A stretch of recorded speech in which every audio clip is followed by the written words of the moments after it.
예, 반갑습니다. 네.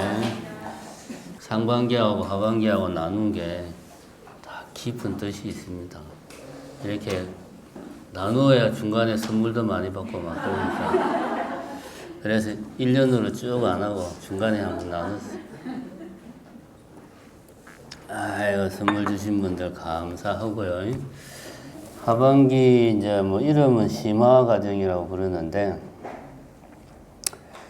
작년에 이제 유식을 했는데요. 어려워가지고 사람들이 많이 어려워했어요, 보니까. 그래서 이제 요번에는 유식보다는 그냥 불교 교리 전반적으로 한번 다 훑어보는, 이게 이제 23년도에 한번 그렇게 했습니다. 초기 불교, 아비달마 불교, 뭐 반야, 그러니까 초기 대승 불교죠. 반야 사상, 그 다음에 중간 유식, 열애장 사상, 화엄 사상, 선종, 그야말로 우리가 이제 알고 있는 모든 불교 교리를 한번 다 훑어보는 뭐 그런 식으로 하는 게 어떨까? 그렇게 생각을 하고 있습니다. 그래서 아마 23년도에는 16번 했던 것 같은데, 16번 하니까 좀 길어서 저도 힘들고, 여러분들도 지겹고, 그래서 이번에는 한 12회 정도로 줄이고, 내용도 이제 좀 어려운 부분들은 좀 빼고, 예를 들면 중관 같은 경우는 사실,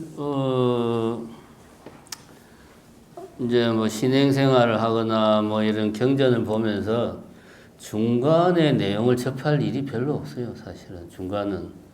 그래서 뭐 중간 같은 거는 굳이 나도 잘 모르고 빼고 뭐 요렇게 해서 한 12번 정도로 어떻게 맞춰볼 생각입니다.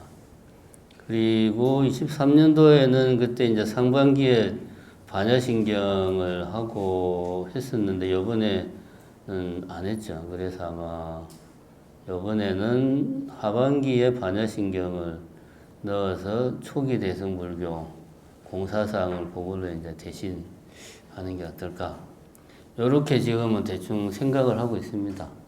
요렇게 여러분들 아시고, 요번에는 뭐 어려운 내용을 하는 게 아니니까 여러분들이 가능하면은 이름은 심화 과정인데 그냥 심화 과정 그러면 좀 그러니까 하반기 과정에도 많이 동참해 주시고, 또 하반기를 그렇게 하는 거에 요번에 한 거를 가지고 아마 올해 중으로 해서 책이 나올 거예요. 그러니까 이제 출판사하고 이야기를 하니까 왜 교류가 빠졌어요, 스님. 그래서 교리는 따로 하려고 그런다고. 그럼 교리도 이제 하냐고. 그래서 뭐 그렇게 말하니까 또 책 낼 거를 또 염두에 둬서 교리를 해야 되겠다. 이런 생각도 하고. 그래서 하반기에는 뭐 교리 전반을 할 생각입니다. 그렇게 여러분들 유념해 주시고, 그 다음 이제 여러분들 법명을 받으셨는데, 여러분들이 이제 궁금해하는 게 사주하고 법명하고 뭐 관련이 있는 거냐. 일단은 제가 사주를 몰라요. 주역이나 뭐 당사주 이런 걸 제가 모릅니다. 모르기 때문에 법명을 지을 때 그런 걸 전혀 참고를 할 수가 없었어요. 그냥 법명은 불교의 그 교리의 좋은 뜻을 담고 있는 이름이다. 이렇게 생각을 하시고, 수기식 할 때도 뭐 제가 잠깐 이야기를 했지만, 지금까지는 이제 중생으로서의 이름만 가지고 있었는데, 수기식을 하면서 이제 개체를 받았단 말이에요. 개의 몸을 받았기 때문에 수계식을 하면 그때부터 이제 보살이요. 보살계 수계식을 받았으니까 보살이니까 이제 보살에 맞는 이름이 있어야 되는 거죠. 그래서 불교의 부처님의 가르침의 내용이 담겨 있는 그런 본명을 가지는 겁니다. 그래서 본명을 부를 때는 중생으로서의 내가 아니고 보살로서의 내다 이렇게 이제 생각을 하시고 우리가 중생으로서 이름을 지을 때 사주보고 하는 거하고는 사실 별 관련이 없습니다. 물론 그런 걸 볼 줄 아는 스님들은 사주도 보죠. 이름 지을 때 사주도 보고 뭐 획수도 따지고 막 그러는데 그거는 이제 하면 좋고 그래서 제가 이름 풀이를 해드리겠습니다. 궁금해 하실 것 같아가지고 또 법진 거사님 나오셨나요? 네, 잘 있습니다. 아 그렇습니까? 작년에는 제가 장업연부에서 나오는 걸 많이 참고를 했고 이번에는 이제 보현행원품을 많이 참고를 했습니다. 보현행원품을 참고를 했는데 법진이라는 이름이 진짜는 다할 진짜예요. 이게 사실은 이게 이제 한문으로는 법진 할 때 다할 진 쓰는 경우는 별로 없는데 왜 이런 이름을 쓰느냐? 우리가 보통 불교에서 뭐 믿음이나 뭐 기도를 하거나 소원을 세우거나 할 때 거의 뭐 수고처럼 쓰는 표현이 있어요. 진법계, 호공계 뭐 이런 표현. 법계가 다하고 호공계가 다하도록 나의 이 간절한 소원을 뭐 끝까지 내가 물러나지 않고 이 소원을 꼭 이루겠다. 뭐 내지는 법계가 다하고 호공계가 다하도록 나의 믿음을 굳건하게 뭐 지키겠다. 해서 이제 진법계 호공계 해서 처음에 이제 진법이라고 하니까 뭐 이진법, 십진법이 좀 비슷해가지고 이제 바꿔서 법진으로 이제 그렇게 이름을 지었습니다. 그러니까 법진이 의미하는 바는 내가 가지는 나의 믿음이나 소원이 이 세상이 다 하도록 나의 믿음이나 부처님의 가르침을 내가 다 깨치겠다는 그런 소원이 끝이 없다. 나는 물러남이 없이 실천을 하겠다 하는 것을 의미하는 거죠. 그런 뜻을 담고 있다. 그 다음에 법회보살님. 법회보살님 누구요? 아, 예, 법회보살님. 지금 안경을 써야 되겠네. 이거 보면 또 글자는 안 보이고 벗으면 사람이 안 보이고 참.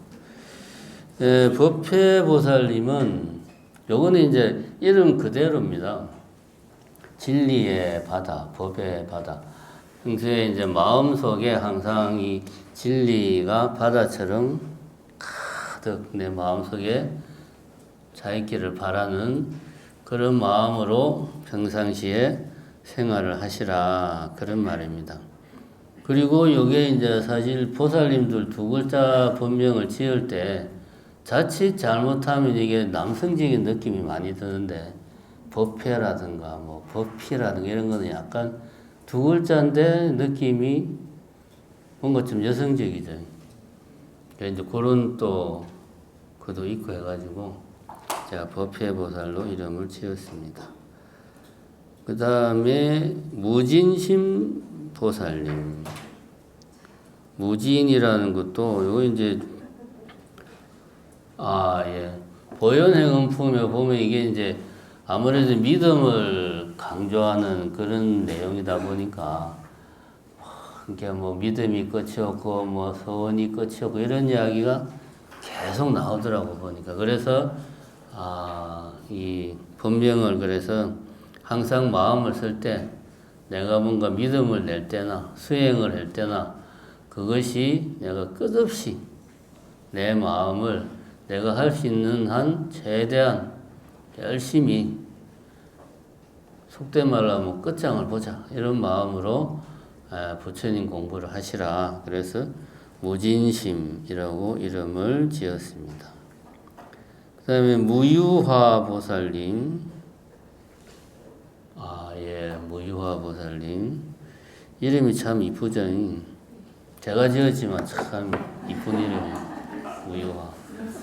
여기 이제 무유라는 거는 그거죠. 이제 이 분별심을 우리가 이제 분별을 내는 가장 분별심을 따지고 들어가면 가장 근원적인 게 결국은 있다 없다라는 분별에 갇히는 겁니다.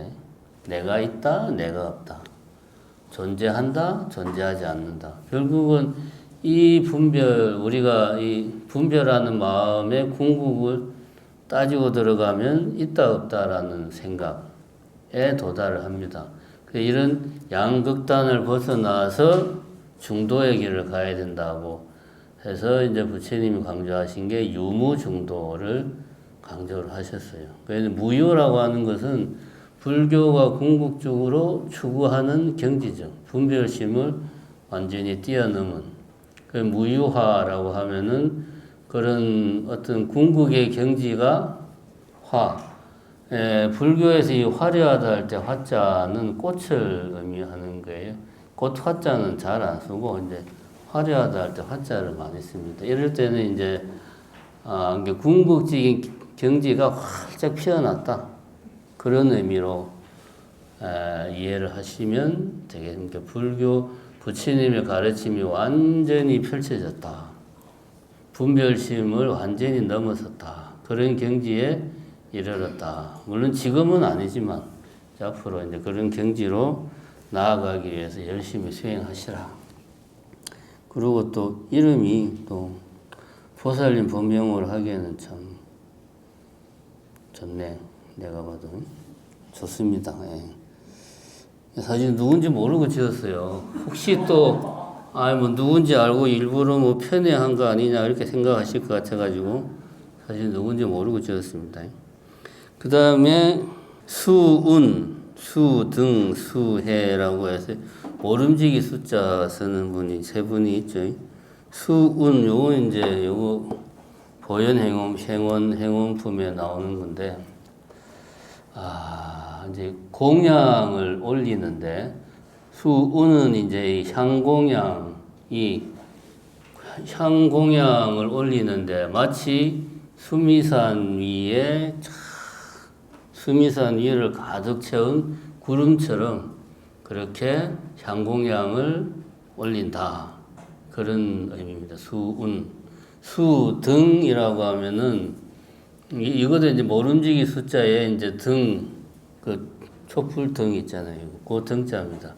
등공양을 올리는데 그 등이 마치 수미산처럼 그렇게 어마어마하게 크다. 그런 의미입니다. 수등. 수해는 그 등에 이제 촛불에 불을 켜잖아요. 불을 켜려면 기름이 있어야 되잖아요. 촛불에 켜는 기름이 마치 수미산을 둘러싼 바다처럼 어마어마하게 넓더라. 그만큼 어마어마한 공양을 불보살님께 올린다. 이런 표현이 이제 보현행원품 앞에 나옵니다.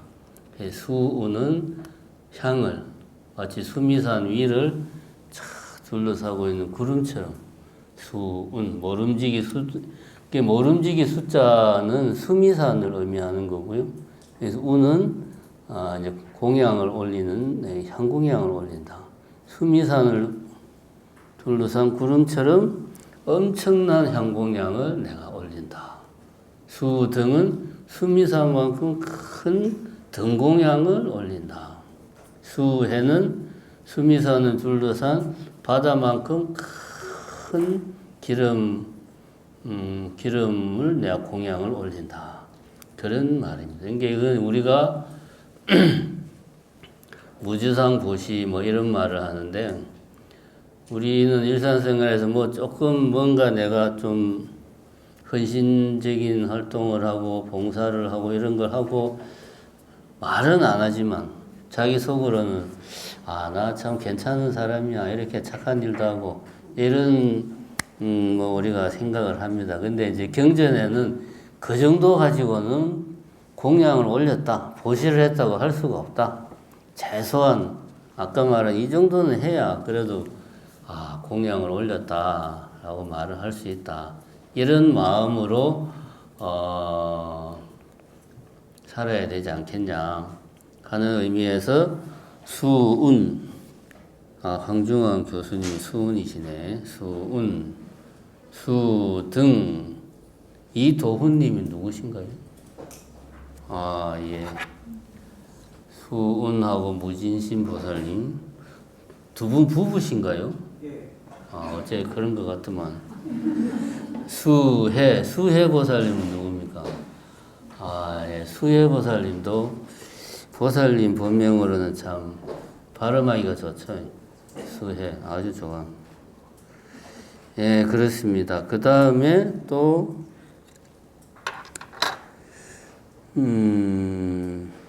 수희 보살님. 누구신가요? 보살님이 수희 보살님이시구나. 이 수희라는 말은 경전에 자주 나오는 말입니다. 여기 이제 숫자는 이제 따를 숫자, 수반한다 할 때 숫자고, 희는 이제 기쁠 희자인데, 요즘식으로 말하면 이제 상대방 감정에 공감하는 공감 능력이 뛰어나다 그런 뜻인데, 상대방이 기뻐하면 그 기뻐하는 것을 따라서 나도 기뻐하고, 슬퍼하면 나도 같이 슬퍼하고, 요게 이제 자비심의 출발입니다. 수위 동참한다 이런 말을 쓰거든요. 보니까 내가 정말 기쁜 마음으로 사람들이 기쁜 마음으로 뭔가를 하는 걸 보고 나도 등달아 같이 기쁜 마음으로 같이 뭐 기도를 한다, 뭐 수행을 한다.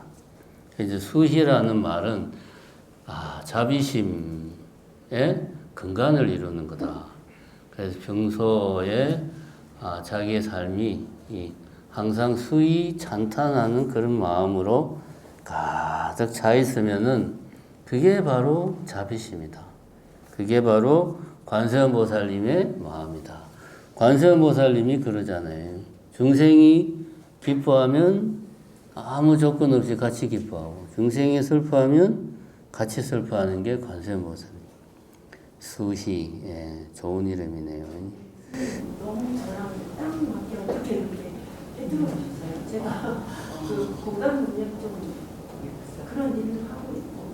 그래요? 그게 너무 많아서 좀 줄이려고 하고. 그래요? 네.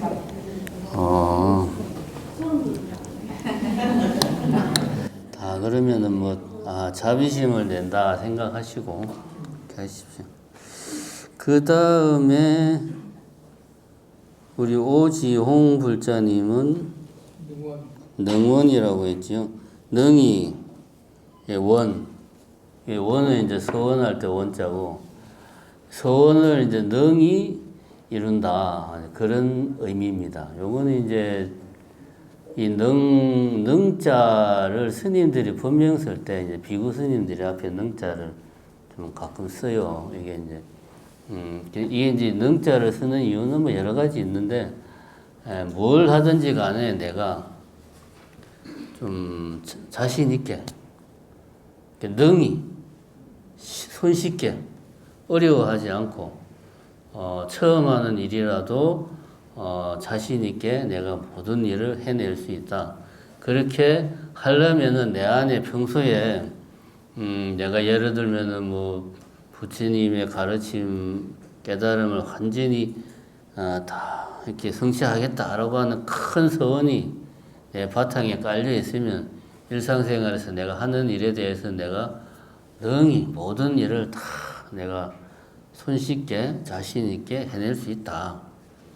그런 의미에서 이제 능원이라고 좀 어떻게 보면 상당히 좀 실생활에 많이 좀 지침이 될 수 있는 그런 말이죠.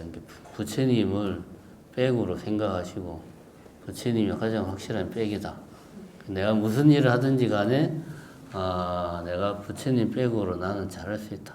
그런 마인드를 가지고 내가 원하는 건 능히 이룰 수 있다. 이런 생각을 가지고 하시면 되겠습니다. 그 다음에 이봉주 처사님 보응. 요거는 이제 보자는 이제 보편적이다 할 때 보자거든요. 일반적으로 널리 두루 예, 보편적으로 공통적으로 다 누구는 해주고 누구는 안 하고 뭐 꼭 이렇게 해야 된다. 뭐 이건 틀린 거야. 이건 맞는 거야. 그게 아니고 관세음보살이 이제 그 부처님들이 이제 중생들을 대할 때 우리가 이제 그런 이야기를 하죠. 중생들이 원하는 것에 응해가지고 응해서 거기에 맞춰서 중생들이 돈을 원하면은 돈을 주고 건강을 원하면 건강을 주고 거기에 다 응해서 내가 이거는 나쁜 거니까 안 해줘. 이거는 굳이 뭐 네가 너는 이런 거 필요 없는데 이거 왜 하냐? 이런 거 따지지 않고 원하는 게 있으면 능히 두루 다 응해준다 그런 말이지. 근데 이제 이 이공계통에 계시는 분들은 아무래도 이렇게 과학적이고 정확하고 딱 떨어지고 칼 같은 걸 좋아하는 또 그런 경향이 있으니까 연구는 그렇게 하시는데 실생활에서는 내 생각과 좀 다르고 좀 뭔가 잘 아구가 안 맞고 틀리더라도 다 수용하고 같이 이렇게 담아내는 그런 마인드로 살아가자. 그래서 이제 보응이라고 이름을 지어봤습니다. 예, 뭐 그 본명은 이렇게 지었고요. 이제 다시 한 번 더 이야기하지만은 본명은 이제 내 안에 있는 어떤 우리가 흔히 말하는 불성, 부처가 될 가능성에 이름을 부여하는 거예요.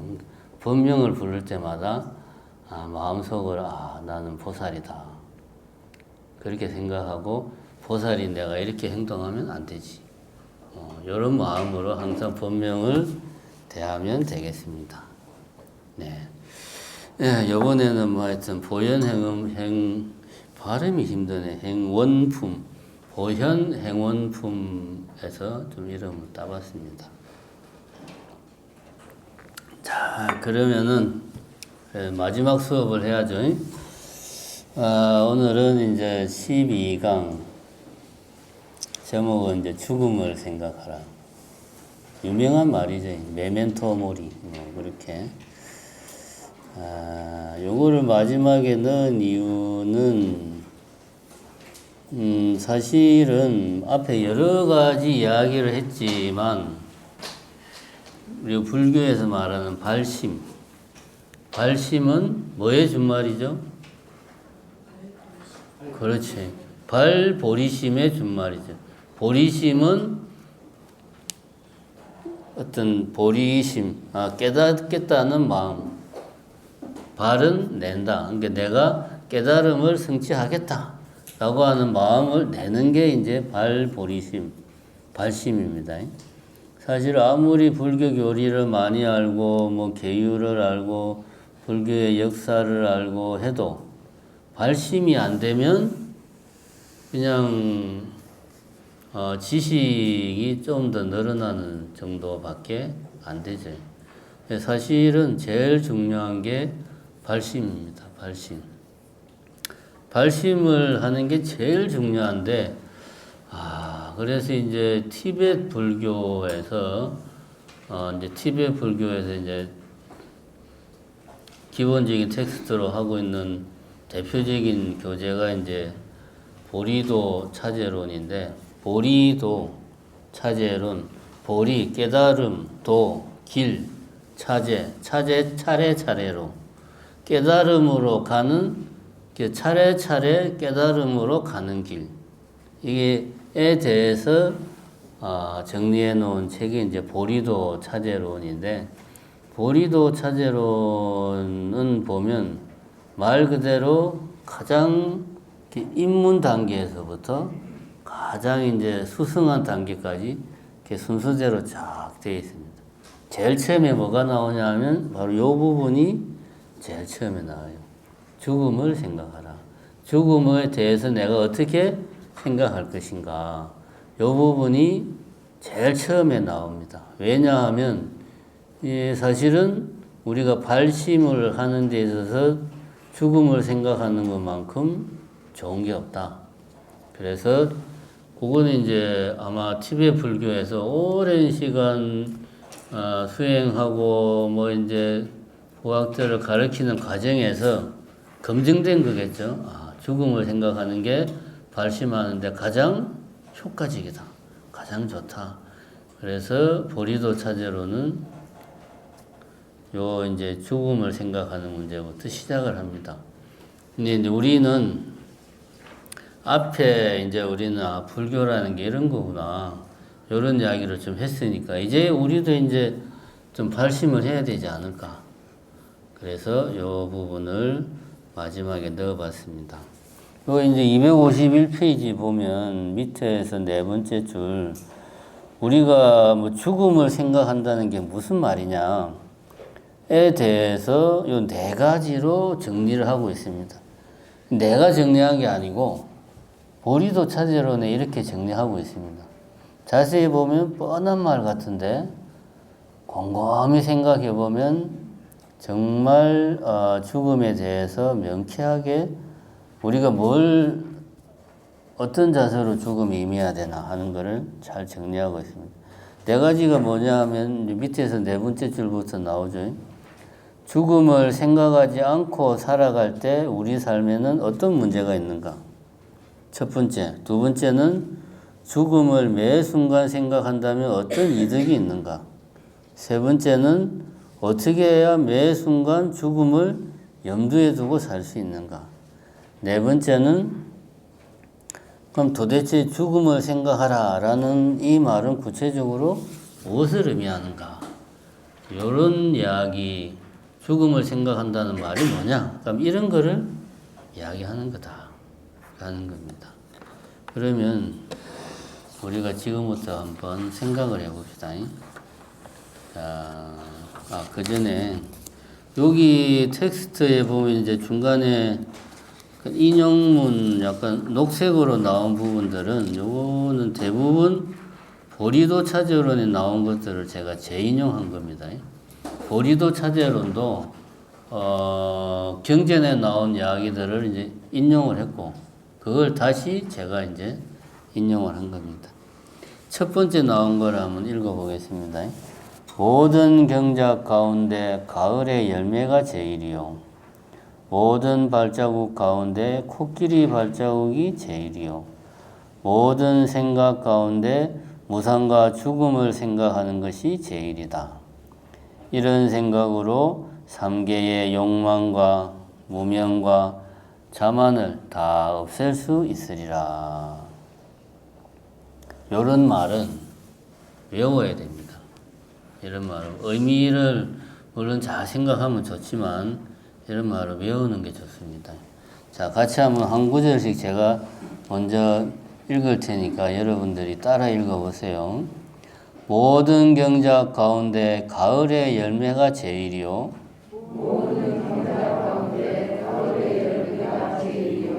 모든 발자국 가운데 코끼리 발자국이 제일이요.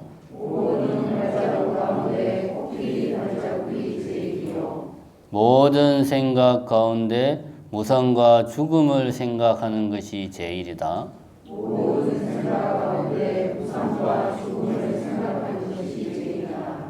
이런 생각으로 삼계의 욕망과 무명과 자만을 다 없앨 수 있으리라.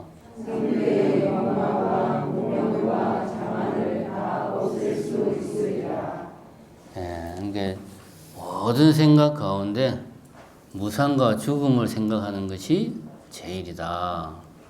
무상과 죽음을 생각할 때 우리는 비로소 발심할 수 있다. 그런 이야기입니다. 자, 그러면은 한번 우리가 실제로 지금부터 눈을 감고 오늘 내가 죽음에 대해서 생각을 해본 적이 있나? 한번 생각을 해봅시다. 그리고 생각해 본 적이 없다면 지금이라도 한번 죽음에 대해서 한번 생각을 해봅시다. 뭐 짧은 시간이라도 가만히 생각을 해보면 죽음에 대해서 생각한다는 게 도대체 뭐지 하는 그런 이게 말을 볼 때는 그렇지 죽음에 대해서 항상 생각하고 살아야지 라고 생각하는데 정작 죽음에 대해서 생각하려고 하면 대상이 뭔지 이렇게 딱 확실하게 떠오르는 게 잘 없어요. 우리가 보면. 그래가지고 사실은 죽음에 대해서 생각할 때 그 대상이 뭔지만 확실하게 딱 내가 간파를 할 수 있어도 성공한 겁니다. 제가 볼 때는. 우리가 보통 죽음에 대해서 생각하면 뭐 예를 들어서 주변에 내가 아는 분 중에 먼저 돌아가신 분을 생각한다든가 아니면은 뭐 동물이나 이런 것들의 뭐 시체를 생각한다든가 아니면 병원에서 막 어떤 병에 걸려서 막 고통받다가 이제 숨이 끊어지는 순간을 생각한다든가 이런 것들을 생각을 많이 할 수가 있는데 이런 것들의 공통점이 뭐냐 하면 내가 죽는 게 아니거든요.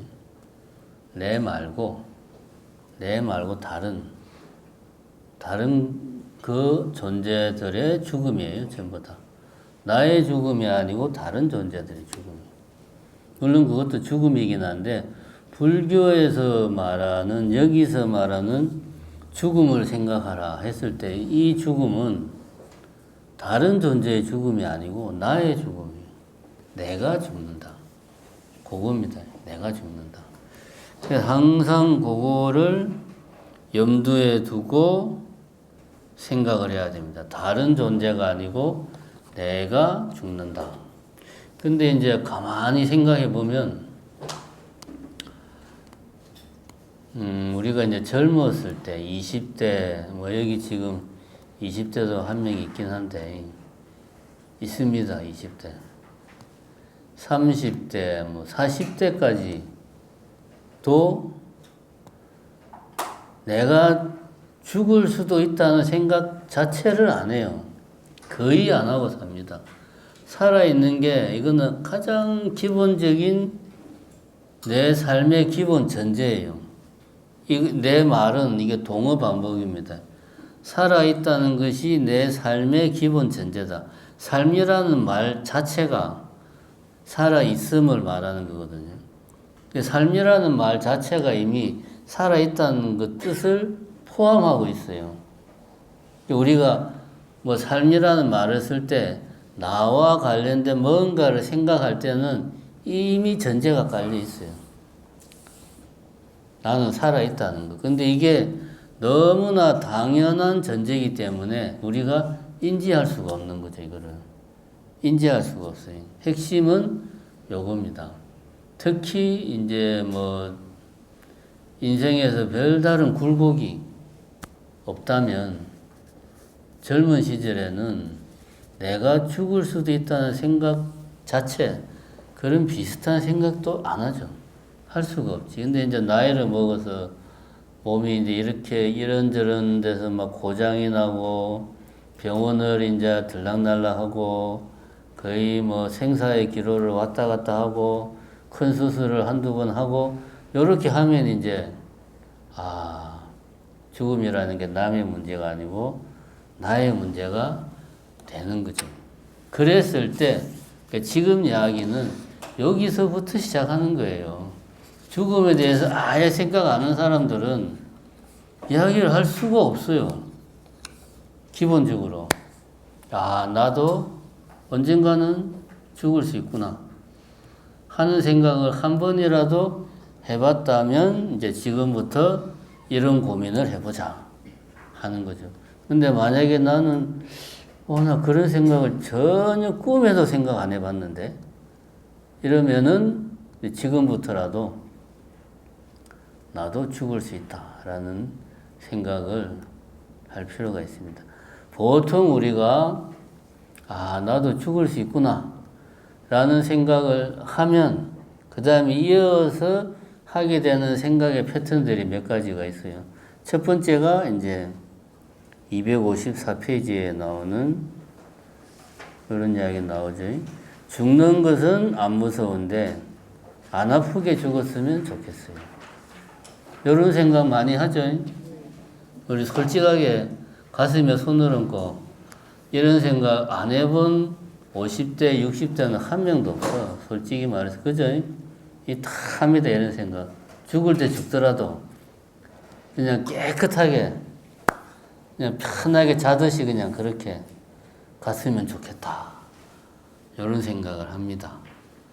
요게 욕심이에요. 욕심. 이게 욕심입니다. 여기 이제 보면 제 이야기가 나옵니다. 요 뭐 이제 급성심근경색 이야기 해가지고 죽음에 관한 책을 봐도 그런 이야기가 나와요. 이제 뭐 모든 경우는 아니겠지만 어떤 병으로 죽는 경우에 보면 이제 마지막 그 죽음에 닥쳐서 한 2, 3일 정도에는 이제 극심한 고통이 찾아온다고 그래요. 극심한 고통이. 그러고 나서 마지막에 임종하는 순간에는 이제 편안해지죠, 이제. 극심한 고통이 한 하루 이틀 확 지나가고 나서. 근데 그거는 우리가 살아서는 경험할 수 없는 고통이에요. 그럼 이제 살아서는 경험할 수 없는 고통을 누가 경험할 수 있느냐? 저 같은 사람. 죽을 뻔했던 사람. 거의 죽을 뻔했는데 재수가 좋아서 살아난 사람들은 이런 살아서는 경험할 수 없는 고통을 경험을 해봤죠. 제가 이제 급성심근경색으로 20년 1월 3일 날 정광중학교 졸업식장에서 이제 쓰러져 가지고 그 길로 바로 이제 조선대학교 병원으로 가서 다행히 이제 응급처치를 해가지고 급하게 막 시술을 해가지고 살아났어요. 만약에 내가 밤에 자다가 그랬으면 여러분들은 저 못 보고 있습니다. 다행히 이제 졸업식 할 때 그랬으니까 뭐 사람들이 많았잖아요. 사람들이 많은데 하고 막 쓰러지니까 이제 막 앰뷸런스 부르고 난리가 난 거예요, 그냥. 그래서 그냥 급하게 또 그때가 마치 출퇴근 시간이 아니어서 또 빨리 갈 수 있었고 그래서 저는 어쨌든 살아났는데 제 기억으로는 그때 기억이 이제 좀 깜빡깜빡해요. 기억이 다 있는 게 아니고 어떤 거는 기억이 있고 어떤 거는 기억이 없고 막 그런데 이제 한 가지 기억나는 거는 너무 아프다. 제 살면서 그렇게 고통스러운 건 처음 경험해봤어요. 진짜. 제가 치통도 경험해봤고 그 아프다는 요로결석이 제가 이제 요로결석이 있거든요. 그거 뭐 한 3년, 3, 4년에 한 번씩은 막 응급실을 막 실려가고 막 그러니까 그거도 제가 경험해보고 사람이 이제 경험할 수 있는 세 가지 뭐 통증해서 뭐 치통, 요로결석, 뭐 산통 뭐 이런 뭐 이야기 막 하는데 제가 이제 뭐 애 놓는 거는 경험 못 해봤지만 치통하고 요로결석은 경험해봤는데 급성심근경색에 비하면 이것들은 그냥 장난이에요. 장난. 너무 아파가지고 이제 나중에 이제 사람들이 물어봤어요. 뭐 그때 무슨 생각을 했냐. 뭐 그때 진짜 이러다가 죽는 거 아닌가 이런 생각을 했냐 막 물어봐. 근데 아무 생각이 없었어요. 오로지 너무 아프다. 굳이 생각이라고 말한다면 그거 하나 정도. 그것도 생각은 아니고 너무 아파가지고 다른 무슨 생각 비슷한 걸 할 여지가 없었어요. 너무 아파서. 하여튼 저는 그래가지고 요거 이제 제가 한 말이거든요.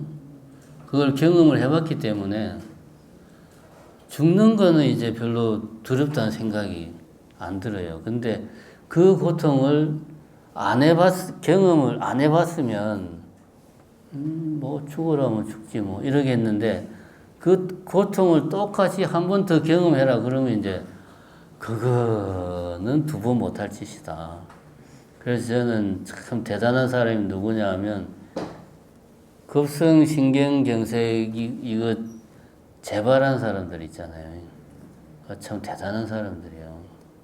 어쨌든 요거는 말하자면은 자기 자신에 대한 어떤 애착이 있기 때문에 가지는 생각입니다.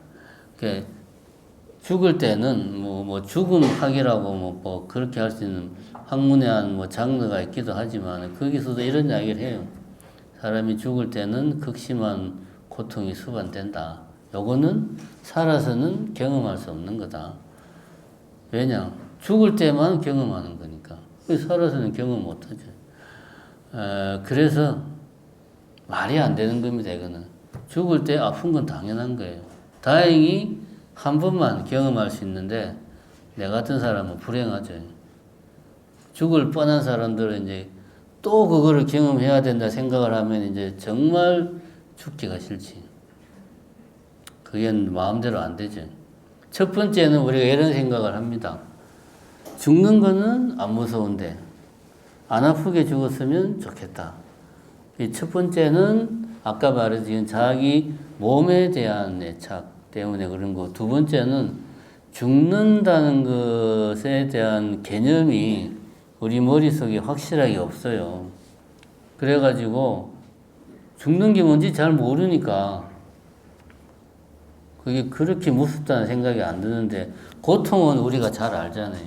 익히 경험하는 거니까 그거는 싫어. 너무 괴로워. 이런 이야기를 하는 거죠. 또 비슷한 이야기가 뭐냐. 255페이지 중간쯤 보면 나이 드신 분들은 해서 그런 말 나오죠. 죽는 것은 아쉬울 게 없는데 내가 죽을 때 주변 사람들이 힘들어 할까봐 그게 걱정이 된다. 이런 이야기들 특히 이제 나이 드신 분들이 많이 합니다. 나는 이 한 몸 그냥 가면 되는데 내 때문에 뭐 자식들이 괜히 그 고생할 걸 생각하면 내가 참 마음대로 죽지도 못하겠다 이런 이야기를 종종 하죠. 요거도 보면 우리가 이제 이런 생각을 해야 됩니다. 나고 죽는 거는 내 마음대로 되는 게 아니에요.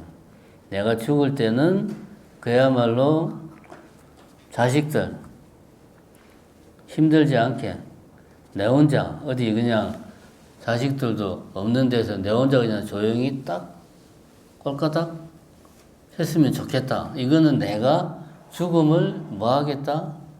통제하겠다는 거예요. 내 죽음을 내 마음대로 하겠다. 내 의도대로 하겠다. 이거는 사람이 아니고 신이죠. 그죠? 생사를 관장하는 거는 신이잖아요. 사람은 할 수 없는 일이에요. 내 죽음을 선택할 수가 없어요. 나는 이렇게 죽을래. 이렇게는 안 죽을래. 이거는 우리 마음대로 되는 게 아닙니다. 이거는 내 뜻대로 되는 게 아니에요. 우리가 죽음에 직면해서 걱정하는 것들은 가만히 보면 다 이거는 산자들의 영역에 있는 거예요. 내 문제가 아니고 살아있는 사람들의 일이에요. 보면은 물론 이제 첫 번째 말한 고통은 내 문제지만 지금 이야기하는 이런 것들은 말하자면은 살아있는 사람들에게 관련된 문제. 요거하고 비슷하게 또 나이 드신 분들이 많이 행동으로 하는 게 갈 때 나는 항상 흐트러진 모습을 보이기 싫다. 갈 때도 깔끔한 모습으로 깨끗한 모습으로 가겠다. 내가 언제 갈지 모르기 때문에 항상 내 방은 깨끗하게 정돈해 놓은 상태로 모든 것이 다 정리되어 있는 상태로 나는 항상 신경을 쓴다. 왜? 내가 언제 갈지 모르니까. 이런 이야기도 많이 합니다. 요거는 뭡니까? 죽는 순간까지 다른 사람의 시선을 의식하는 거죠. 나는 깔끔한 사람이야. 나는 청결한 사람이야. 나는 정숙한 사람이야. 이런 거를 죽는 순간까지 나의 이미지를 지키고 싶은 거지. 이거는 산자들 간의 관계에서나 우리가 언급할 수 있는 거예요. 그 사람에 대한 평가, 세평이 어떻다, 사람들과의 관계 속에서 내가 어떤 모습을 보여줬으면 좋겠다. 이거는 살아있는 사람들끼리 하는 거예요. 오늘 내일 하는 사람들한테 이런 거는 전혀 중요한 게 아닙니다. 제가 그 뭐 급성심근경색으로 중환자실에 4일 있었거든요. 중환자실은 일단은 중환자실에 계셔본 분 있습니까 이게? 일반 병실하고는 달라요. 중환자실은 환자복 자체가 간호사가 이렇게 한순간에 확 벗길 수 있는 그런 거예요. 그래서 여기 딱 두 군데만 묶는 거고, 뭐 팬티 그런 거 못 입게 돼 있어. 그리고, 그 누운 상태에서 모든 배변, 똥 오줌을 다 해야 돼. 나는 정신은 멀쩡하잖아요. 근데 그 상태에서 내가 똥 마려우면은 간호사, 똥 넣어야 돼요. 오줌 넣어야 돼요. 이걸 이제 누워서 이제 막 기저귀 차고 해야 되거든. 꼼짝도 못해요. 조금 움직이면은 몸에 막 이런 무슨 센서 같은 게 막 붙어 있거든요. 좀 이렇게 몸이 좀 벽에서 약간 움직이면 센서가 막 울려. 그럼 또 간호사가 와가지고 움직인다고 또 잔소리하고 또. 그래. 사람 취급을 못 받아. 그런데 그때는 내가 그런 거에 대해서 화가 났느냐? 어떻게 사람을 말이야 이렇게 대할 수가 있나? 이런 생각을 했냐? 안 했어요. 그런 생각을 할 여유가, 정신적인 여유가 없었어요. 그때는 기운이 너무 없어가지고, 진짜 기운이 너무 없어가지고 생각 자체를 거의 안 했어요. 주로 자고 중간에 잠깐 깨고, 또 병원이 24시간 불이 이제 켜져 있고 이제 카텐이 다 쳐져 있어가지고 나는 지금이 밤인지 낮인지를 몰라. 그런 상태로 한 사흘을 지냈어요. 그리고 먹는 게 거의 없으니까 나오는 것도 없더라고, 보니까. 그리고 이제 일반 병실에 가서 이제 똥을 좀 봤는데, 이런 인간의 존엄 이런 것들은 자기 목숨이 이제 경각에 달린 순간에는 보통 사람은 그런 생각 못 합니다. 우리가 이런 생각하는 거는 내가 평상시에 이런 생각을 해요. 멀쩡할 때. 나 깨끗하게 가야지. 요거는 뭡니까? 지금 내가 멀쩡할 때 하는 생각이에요. 내가 진짜 완전히 그냥 거의 그냥 온몸에 센서 이렇게 달고 막 이 상태에서는 생각 자체를 못 합니다. 요거도 뇌라는 놈이 작동을 하고 있을 때 할 수 있는 생각이다. 우리가 그거를 알아야 됩니다. 그러면 이제 그 다음에 이 256페이지에 보면 이런저런 생각들은 이거는 이제 사실 죽음에 대해서 내가 그렇게 실감을 못하고 관념적으로만 생각한 거야. 그러다가 256페이지에 보면 이런저런 계기로 인해서 가만히 생각해보다 보니까 내가 정말로 죽을 것 같아 하면서 순간적으로 불안과 두려움이 확 엄습해 온다 이거지. 여기가 이제 그런 이야기죠. 중간쯤 보면 저는 저녁에 자려고 누워있으면 혹시 내가 이대로 죽으면 어떻게 해야 하지? 라는 생각이 듭니다. 예를 들어 집은 어떻게 하고 통장에 있는 돈은 어떻게 처리하고, 그런 생각을 하다 보면 나 정말 죽을지도 몰라 하는 생각이 들면서 불안한 마음이 몰려옵니다. 스님은 그런 생각 안 하십니까? 이런 질문을 제가 받았단 말입니다. 내가 오늘 이렇게 자려고 누웠는데 다음날 아침에 영원히 못 일어났어. 아무런 준비도 없이 내가 죽었어. 이런 일이 생기면 어떻게 하지?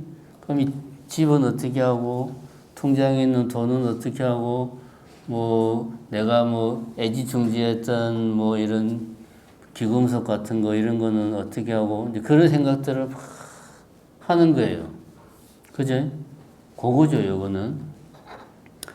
요거는 요런 생각을 하다 보면 아, 나 진짜 이러다가 죽는 거 아닌가 하면서 불안한 생각이 든다라는 건데 요런 생각을 가만히 우리가 냉정하게 따져보면 예를 들면 집, 통장, 뭐 기금속 다 뭡니까? 내가 소유하고 있는 것들이죠.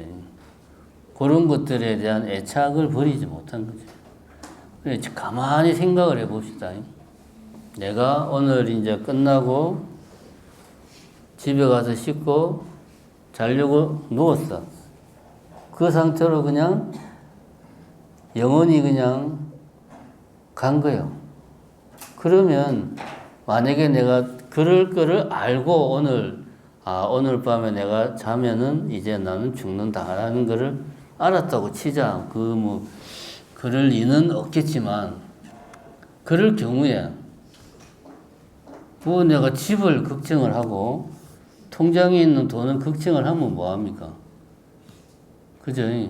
걱정해봐야 나는 죽어요. 그거는 어디까지나 살아있는 사람들이 알아서 처리할 문제예요. 통장에 돈, 집 이런 거 쉽게 말해서 아는 사람이 급사를 했어. 그러면 다른 사람들이 알아서 처리합니다. 다만 급사한 사람의 의도대로 처리가 안 되는 경우가 다반사겠죠. 내가 싫은 건 그거지. 내가 죽는 건 죽는 건데 집은 누구한테 주고 통장에 돈은 누가 가지고 내가 가지고 있는 기금속은 누구한테 주고 이거 내가 생각해 놓은 게 있는데 이렇게 딱딱딱 돼야 되는데 그거는 내 생각이고 그런 것들은 어디까지나 산자들의 영역에서 일어나는 일들이에요. 나는 그냥 가면 되는 거예요. 간단합니다. 그냥 가면 돼요, 그냥. 그런 거는 전혀 걱정할 게 없어요. 걱정할 필요도 없고, 해봤자 방법도 없고, 그러니까 그냥 가면 되는데 왜 그런 걱정을 하느냐? 아까우니까. 내 뜻대로 그런 것들이 내 뜻대로 나름대로 내가 원하는 대로 핸들링 됐으면 좋겠다는 거지. 이런 마인드는 아직 죽음을 수용할 마인드가 안 돼 있어요. 내 뜻을 관철시키면서 어떻게 죽습니까? 갈 때는 그냥 가는 겁니다. 그래서 제가 오늘 오후에 이 책을 보다가 그런 생각을 했어요. 그러면은 내가 만약에 오늘 들어가서 씻고 이제 누워서 자면은 그 길로 내 인생이 끝난다. 그러면 어떻게 하지? 가만 생각해 보면 할 게 없어요, 별로. 그냥 가면 돼요, 그냥. 물론 아는 사람들이 아쉬워하고 그 스님 통장에 돈이 얼마나 있었지 이런 거 따지고 그러겠지만 그거는 살아있는 사람들 알아서 할 일이에요. 나는 그냥 갈 때 되면 그냥 가면 돼요. 이런 마인드를 우리가 못 가진다 이겁니다. 결국 이런 것들은 다 우리가 죽음에 대한 두려움, 이런 것들은 결국은 나에 대한 집착, 애착, 이런 데서 나온다 하는 이야기를 결국은 하는 거죠. 그러니까 우리가 말은 죽음을 이야기하지만 사실은 나 자신에 대한 문제를 이야기를 하고 있습니다. 우리가 죽음에 대한 선입견이 너무 많아요. 죽음에 대해서 잘 알지 못하면서 죽음에 대한 막연한 선입견들이 형체를 알 수 없는 선입견들이 많아. 사실 그런 것들은 깨트릴 필요가 있습니다. 가장 좋은 제가 볼 때는 그런 선입견을 깨트릴 수 있는 하나의 테스트 해볼 수 있는 방법은 지금 말한 그거죠. 오늘 밤에 내가 자면 죽는다. 고 하면 과연 나는 어떻게 할까? 라고 스스로에게 한번 자문을 해보는 거죠.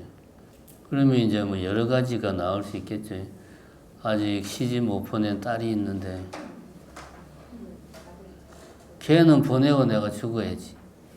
뭐 예를 들면 이런 생각을 한다면 아직 죽을 때가 아니요.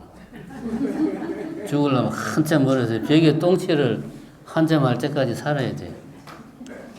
저는 이제 뭐 강한 오늘 생각해 보니까 미련을 가질 뭐 마누라가 있는 것도 아니고 자식이 있는 것도 아니고 뭐 내가 대단하게 뭐 성취해야 될 뭔가가 있는 것도 아니고 예전에는 좀 있었지만 나이도 좀 먹고 하니까 뭐 가야 되면 뭐 약간 좀 홀가분하다는 생각도 들고 그동안 좀 피곤했는데 이제 좀 쉬자 뭐 이런 생각도 들고 그러면 스스로에게 자문을 해보면 죽음에 대한 내 마음의 자세가 어떠한가를 알 수가 있습니다. 결국은 문제는 뭐냐 하면 평소에 우리가 이제 죽는다는 것에 대해서 생각 자체를 안 한다는 거죠. 왜냐하면 지금 우리는 살아있으니까. 이게 엄청나게 중요해요. 살아있다는 말은 죽었다의 반대거든요. 우리는 지금 전혀 죽음과는 정반대되는 영역에 있어요. 죽음하고 같은 동네에서 같이 사는 게 아니고 동네 자체가 달라. 접할 일이 없어요. 아예. 그러니까 생각 자체를 안 하는 거예요.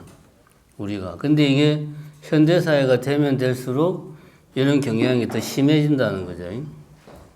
우리가 이제 뭐 좀만 생각해도 옛날에는 뭐 이제 사람이 죽으면 마을에서 이제 뭐 다 조상 치르고 장례하고 뭐 그런 거 다 하니까 다 집에서 이제 뭐 염하고 싹 다 하니까 옆에서 직접 이제 사람들이 그 병들고 아파하고 죽어가는 과정, 죽은 뒤에 이제 장례 치르는 과정을 다 옆에서 지켜보는데 요즘은 이런 게 이제 다 특정한 분리된 공간에서만 되거든요. 예를 들면 병원이라든가 장례식장이라든가 요양병원이라든가 이런 특정한 분리된 영역에서만 이루어지기 때문에 일반 사회하고는 이게 격리가 되어 있어요.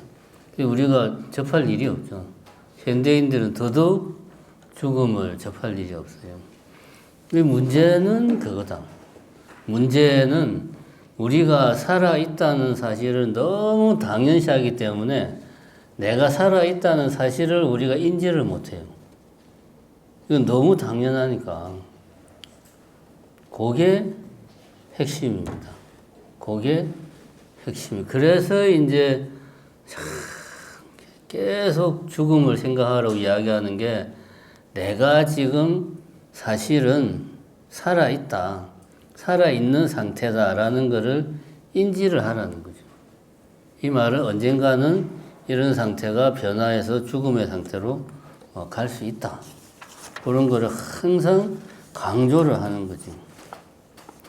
그래서 여기 이제 나오는 예가 이제 우리가 또 살아가면서 경험할 수 있는 것 중에 하나가 이제 장례, 이제 빈소를 찾아갔을 때 그 이야기가 나오지.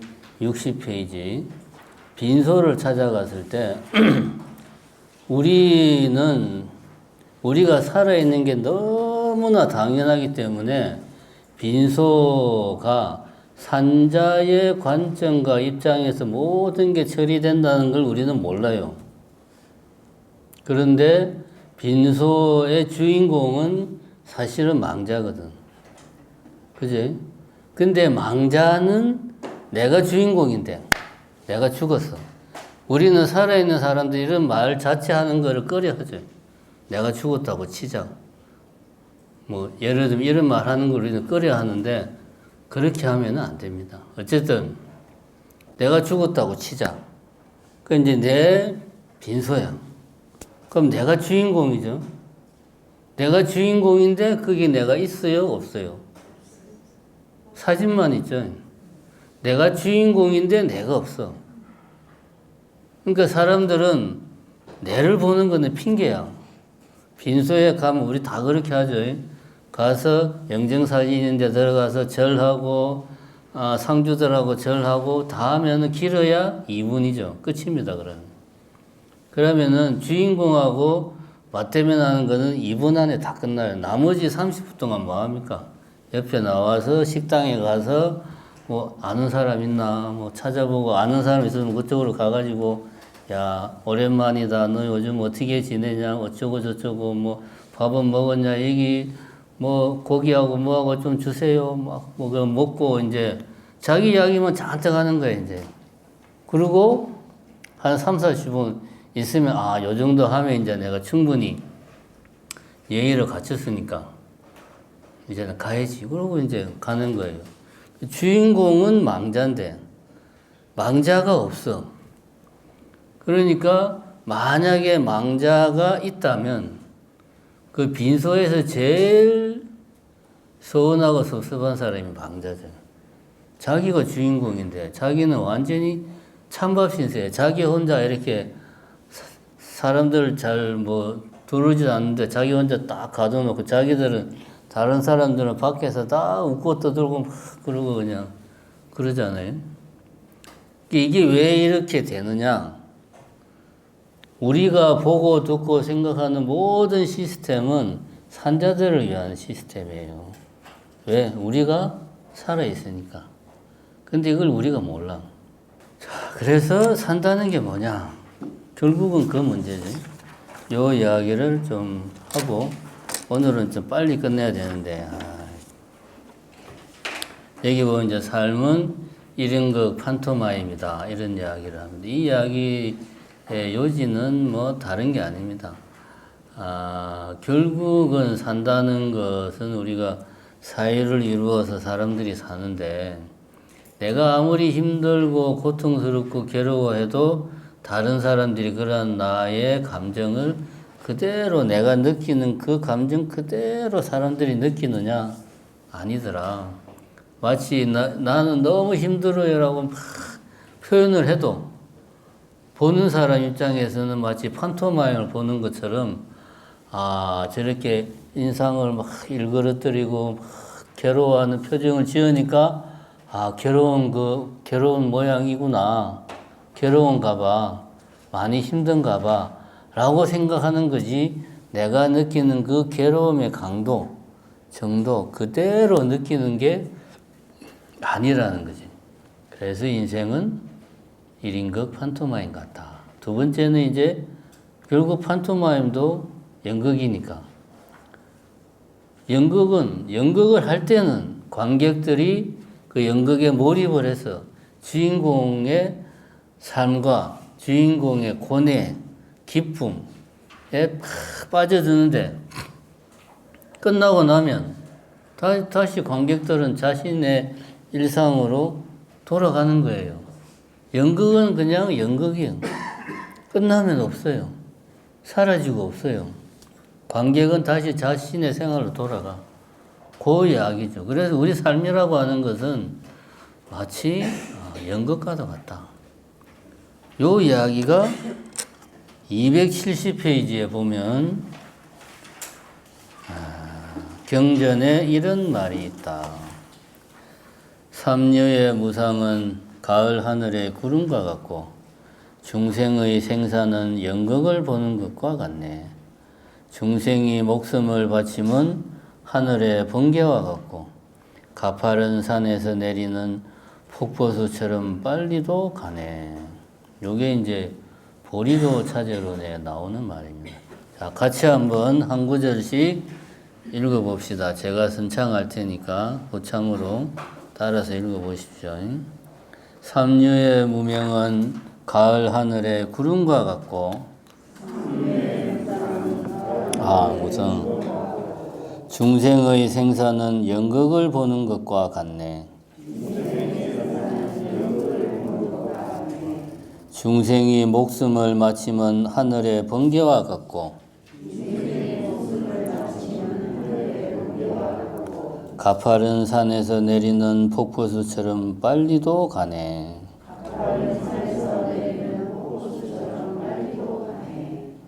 자, 이런 문구는 그냥 외우는 게 좋습니다. 외워가지고 습관적으로 혼자서 중얼중얼 하면 다 이게 이제 언젠가는 가슴에 딱 새기는 그런 시간이 있을 겁니다. 여기 보면 이제 이게 삼녀라고 하는 거는 이제 우리가 살고 있는 이 세계를 말하는 거예요. 우리가 뭐 육도 윤회를 한다 그러잖아요. 육도는 또 이렇게 세 개씩 나눠져요. 지옥, 악이, 축생, 인간, 천상, 아수라 해가지고 지옥, 악이, 축생, 뭐 악도, 인간, 아수라, 천상, 뭐 선도 이렇게 나눠지는데 요 삼류라고 하는 거는 이제 그 중에 세 가지를 말하는 거죠. 그러니까 삼도라고도 하고 어쨌든 이 세계의 무상함은 가을 하늘의 구름과 같다. 구름이라고 하는 것을 관찰을 해보면 이제 요즘 사람들은 하는 일 없이 바빠가지고 구름을 이렇게 쳐다볼 그런 마음의 여유가 없는데 이것도 구름을 가만히 쳐다보고 있으면 이런 걸 느낄 수가 있습니다. 구름을 보면 가만히 보면 이게 여름철에 구름은 뭉게구름은 보고 있으면 변하는 게 보여요. 그죠? 어떤 때는 바람 불면은 막 움직이는 것도 눈에 보이고 이런 구름 말고 그게 가을의 구름이라 그랬잖아. 높은 하늘의 구름. 이거는 보면은 멋있는데 그냥 가만히 있는 것 같아. 내가 잠깐 딴 생각하다가 다시 보면 그새 모양이 바뀌었어요. 그래 또 딴 생각하다가 보면은 구름이 어디로 갔지? 저쪽에 있어요. 이게 안 변하는 것 같은데 내가 볼 때는 안 변했어. 분명히 안 변했는데 잠깐 딴 생각하는 사이에 변하는 거예요. 이게 무상입니다. 무상은 우리 눈에 보이는 게 아니에요. 그러니까 우리가 평소에 뭐 모든 것들이 우리는 변하지 않기를 바라지만 사실은 변한다는 이야기를 하거든요. 인생이라는 게 우리 삶이라는 게 그렇다. 구름처럼 있다가 없고 수시로 모양이 바뀌는 거다. 그런데 우리는 마치 구름을 보듯이 정지되어 있는 것처럼 보이는데 우리가 볼 때는 근데 사실은 끊임없이 변화하고 있더라. 그게 우리 삶이다 하는 이야기입니다. 여기 이제 개성에도 이런 말이 나옵니다. 생야 일편 부운기, 사야 일편 부운멸, 부운 자체 본무실, 생사그래 여기에니라. 그 말이 여기 이제 271페이지 그 첫 번째 문단의 말이 그 말입니다. 생야 일편 부운기, 생이라 하는 것은 한 조각 구름이 생기는 것. 생야 일편, 한 조각 뜬구름, 부운, 뜬구름이 생기는 것이고, 사야 일편 부운멸, 죽음이라는 것은 한 조각 일편, 부운, 뜬구름이 사라지는 것이다. 부운 자체 본무실, 구름 자체는, 뜬구름은 그 자체는 실체가 없는데, 그렇잖아요. 보고 있으면 있다가 없고, 없다가 있고, 막 수시로 모양이 바뀌니까 실체가 없어. 마찬가지로 우리 생사도 나고 죽고 오고 가는 것도 생사그래 역여연, 생사그래도 마찬가지다. 우리 삶도 실체가 없다. 구름처럼. 근데 우리 삶을 알고 싶으면 가을 하늘의 구름을 모두 크니 바라보면 그게 우리 사는 거예요. 그게 우리 사는 겁니다. 그 다음에 중생의 생사는 연극을 보는 것과 같네. 여기 이제 앞에서 인생은 판토마임 같다 그런 이야기를 했죠. 여기 이제 연극과 같다 하는 이야기를 합니다. 요 대목과 관련해 가지고 제가 이제 아까 오후에 참고하시라고 글을 2개를 올렸죠. 여기 보면 이제 시네마 인생하고 사거리에서라는 2가지 글이 있습니다. 시네마 인생, 거기 이제 뭐 폰으로 보실 분은 폰으로 보시고, 시네마 인생 보면 이제 참고로 요걸 제가 언제 썼냐 하면 2015년도인가 권사 스님이 이제 돌아가신 지가 꽤 되셨는데 시봉할 사람이 없어가지고 서로 시봉을 안 하려고 그래가지고 그래서 어쩔 수 없이 이제 그래 내가 그럼 할게 이렇게 이야기하고 시봉하러 가기 전에 그 찹찹한 마음을 쓴 게 이겁니다. 시네마 인생. 시봉한다는 말이 무슨 말이냐면 쉽게 말하면은 거동 잘 못하는 시어머니를 내가 간병을 하러 가야 돼. 그런데 순번이 있는데 첫째 며느리, 둘째 며느리 쫙 있는데 다 이 핑계 저 핑계 대고 안 한대. 그래 네가 평소에 착하고 성실하니까 네 말고 할 사람이 없다. 그러는 거야. 어떻게 해서 그럼 내가 해야지. 말은 그래 놓고 아 세상은 불공평하다. 참 더럽고 치사해서 내가 정말 그 이야기입니다. 이게 그런 배경이고요. 그 뒤에 보면 이제 두 번째 페이지에 김희의 이야기가 나옵니다. 제가 하고 싶은 이야기는 이 부분이에요. 김희애가 그런 말을 했습니다. 배우가 연기를 잘하려면 그 극중 인물에 완전히 이제 빙의가 돼야 된다. 완전 극중 인물에 이제 빠져들어야 된다는 거죠. 그런데 그 현실적으로 힘드니까 쉽지가 않죠. 안 되면 그럼 어떻게 하냐? 빙의되는 척이라도 해야 된다. 그래 내가 빙의는 안 되지만 빙의되는 척이라도 해야 내가 그 역할을 잘할 수 있다. 이게 배우 프로의 자세다. 그런 이야기를 이제 김희애가 요게 2015년도인가 쓴 글이니까 그때 막 이제 꽃보다 할배, 뭐 꽃보다 누나 그게 막 유행하던 때랑 꽃보다 누나에서 김희애가 그런 말을 했어요. 이 척한다는 게 중요한 거예요. 척한다는 게 뭐냐 하면 내가 배우예요. 그럼 내가 이제 어떤 역할, 예를 들면 햄릿을 역할을 한다. 그러면은 내가 빙의가 된다는 건 내가 완전히 햄릿이 되는 거예요. 나는 햄릿이야. 이게 빙의되는 거죠. 근데 이렇게 되면은 안 돼요. 왜 안 됩니까? 연극이 끝나거나 드라마가 끝나거나 영화가 끝나고 나도 끝나면 나는 다시 원래 나로 돌아와야 되는데 완전히 나는 햄릿이 돼버렸어. 근데 드라마는 끝났어. 그러면은 나는 다시 돌아오지를 못하는 거예요. 그래서 연기를 하는 동안은 그 역할인 척 해야 돼. 척 하려면 전제 조건이 있습니다. 나는 햄릿이 아니다. 그죠? 라는 거를 내가 알고 있어야 돼. 나는 중현이다. 라고 하는 자기 정체성을 내가 가지고 있어야 돼. 요것이 없으면 척할 수 없죠. 나는 중현이고 나는 배우다. 그리고 나는 지금부터 뭐 몇 달 동안 햄릿을 연기를 한다. 햄릿인 척 한다. 그래서 햄릿인 척을 열심히 한다. 이러면은 드라마가 끝나면 다시 나로 돌아올 수가 있어요. 실제로 이렇게 너무 역할에 몰입하면 배우들이 끝난 다음에 후유증 때문에 많이 힘들어 하잖아요. 그죠? 실제로 그 누굽니까? 조커 연기했던 배우는 실제로 자살했잖아요. 다 그런 이유잖아. 그 역할에서 자기가 이제 헤어나오지 못해가지고. 척한다는 게 중요합니다. 우리 삶을 바라보는 것도 여기 보면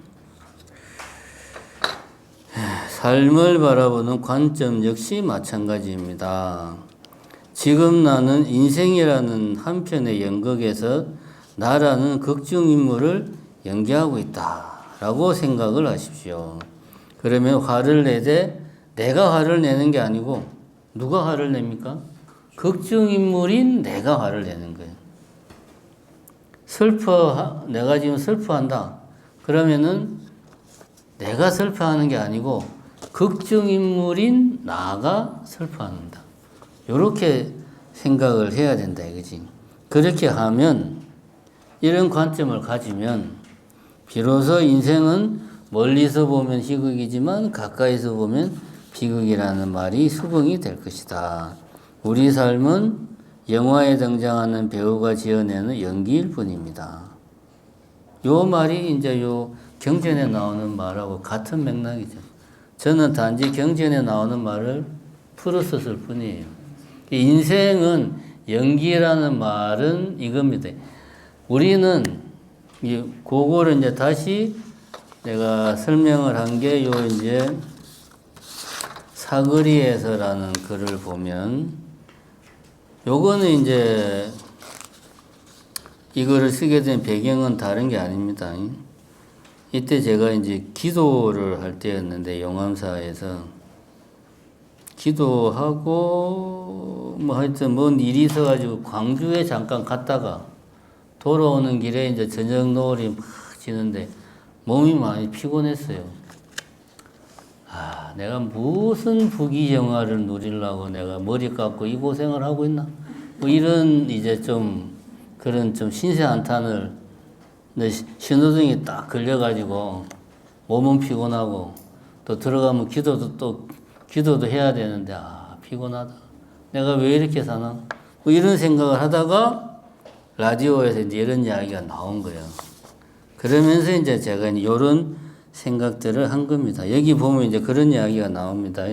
두 번째 페이지에 보면 작가 김영하는 사람들은 다들 평범한 사람 연기를 하고 있다. 그 안에는 모두 이상한 것들이 있다고 말한다. 우리는 대부분의 시간을 평범한 사람 연기를 하며 그 배역이 곧 자신인 줄 착각하고 살아간다. 아버지로서의 나, 학생으로서의 나, 월급쟁이로서의 나, 그게 당연히 나라고 여기며 하루하루를 살아가고 있다. 오히려 배역이 없는 본래의 나 자신, 분장을 모두 지은 맨 얼굴의 내가 낯설고 어색하다. 그래서 분장을 지우지 않은 채 잠이 들고 아침이 되면 분장을 한 채로 또 다른 하루를 시작하는데 익숙해져 버렸다. 이게 무슨 말이냐 하면 사실 지금 우리는 인생이라는 연극에 출연한 극중 인물인데 나는 그 극중 인물이 진짜 내라고 착각하고 사는 거예요. 그래서 분장한 그대로 자고 분장한 그대로 일어나가지고 또 연기를 하고 그게 내 삶이라고 생각을 한다. 그런 이야기입니다. 근데 김희애는 너 그렇게 생각하면 안 된다 그러지. 척하는 게 중요하다. 나는 누구인지 자기 정체성을 가지고 극중의 어떤 내 역할을 인척하는 것이 연기를 프로답게 하는 거다. 그 역할이 내라고 착각하면 안 된다. 근데 우리는 인생이라는 연극 속에 있다는 걸 모른다는 거지, 우리가. 그럼 왜 제가 이 이야기를 합니까? 김희애와 우리의 차이점이 뭐냐? 우리 인생은 진짜 내가 없어요. 요거는 누구 이야기입니까? 부처님 이야기지. 무하라고 그랬잖아요. 진짜 내가 없어. 뭐만 있습니까? 극중 내가 역할하는 배역만 있어요. 이 배역이 수시로 바뀝니다. 어떤 때는 아버지 역할을 했다가 어떤 때는 직장 상사 역할도 하다가 어떤 때는 행인 삶 역할을 하다가 어떤 때는 손님 역할도 하고 여러 가지 역할을 해요. 그런데 우리는 착각을 하는 거지. 그런 여러 가지 역할을 관통하는 내가 있다. 마치 김희애가 척해야 훌륭한 연기자라고 말하듯이 척하려면 자기 정체성이 있어야 되잖아요. 그 자기 정체성을 가지고 드라마나 영화 속에서 어떤 역할에 내가 빠져들어야 되는데 인생은 자기 정체성이라고 할 만한 나라고 할 본질이 없어요. 그럼 우리의 삶에서는 무엇만 있느냐? 관계만 있어요. 이런저런 관계에서 어떤 때는 내가 아버지가 되고, 어떤 때는 직장 상사가 되고, 어떤 때는 손님이 되고, 어떤 때는 공무원이 되고, 어떤 때는 시민이 되고, 이런 역할을 내가 수시로 바꿔가면서 하는 거예요. 관계 속에서 보면. 근데 우리는 이런 그 모든 관계 속에서 수시로 나한테 주어지는 역할이 내라고 착각을 한다 이거지. 그런 내에 집착을 한다 이거야.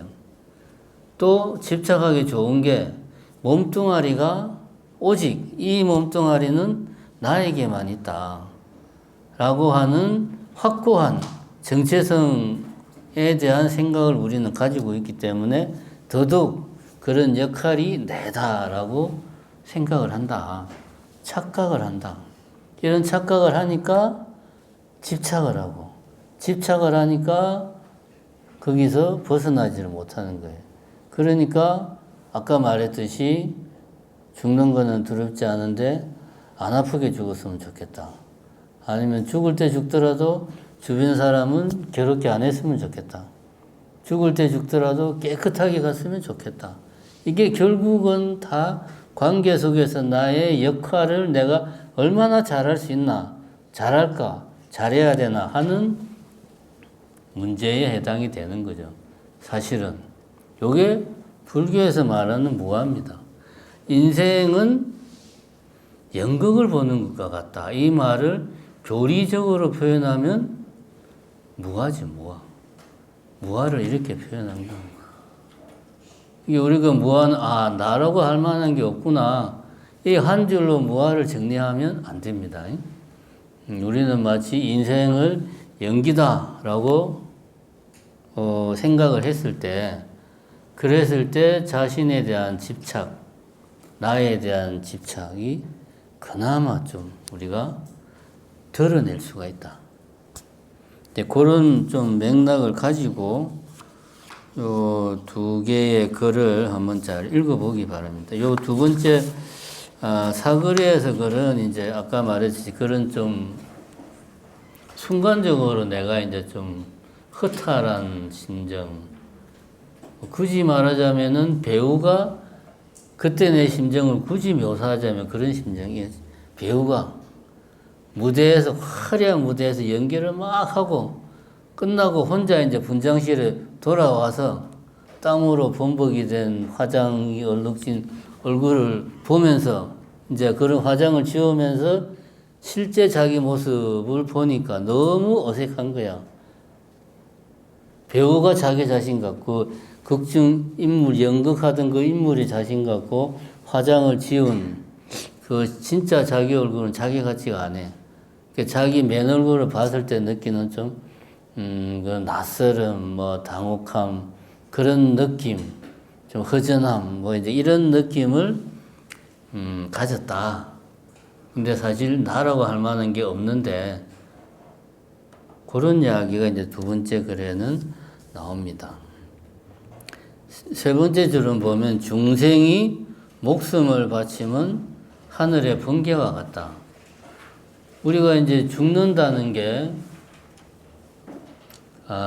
사실은 죽음이라고 하는 것은 이거는 약간 다른 이야기인데 어느 한순간 딱 잘라서 여기부터 여기까지는 살아있는 거고 요 순간 다음부터는 죽은 거다. 이렇게 칼로 딱 자르듯이 할 수가 없어요. 사실은 그렇게 할 수가 없고 할 수가 없기 때문에 편의상 사회적으로 왜냐하면 예를 들어서 어떤 사람이 죽었다. 그러면 이제 사망 신고를 해야 그 이후의 과정들이 진행되잖아요.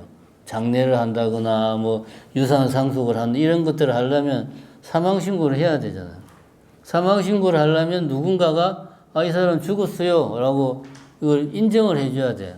그래서 어쩔 수 없이 사회적으로 이제 이런 징후가 있으면 죽었다라고 의사가 공표를 하는 거지. 그래서 우리가 드라마 같은 거 보면 보통 그러잖아요. 딱 의사가 지금 08시 35분 무슨 뭐로 누구 사망하였음을 말합니다. 딱 그러잖아요. 딱 죽으면 그러잖아요. 그 이야기를 하는 게 그때 죽었다는 게 아니에요. 의사가 이 사람의 상태에 대해서 사회적으로 죽었다라고 지금부터 내가 죽은 걸로 칠게. 그 이야기입니다.